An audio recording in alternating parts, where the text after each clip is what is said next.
Hi! In front of me is VIVO V29 and today I would like to show you how you can rename it.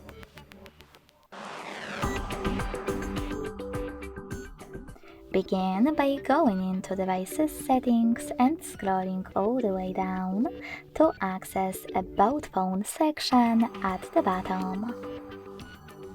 Then click on this little pen next to your current device name and type in wherever you wish to. I will go with Sunny. When you finished, to save your changes, hit OK. As you can see, after that, name of my Vivo has changed. Thanks so much for watching. If you enjoyed this video, smash that like button, comment and subscribe. Bye!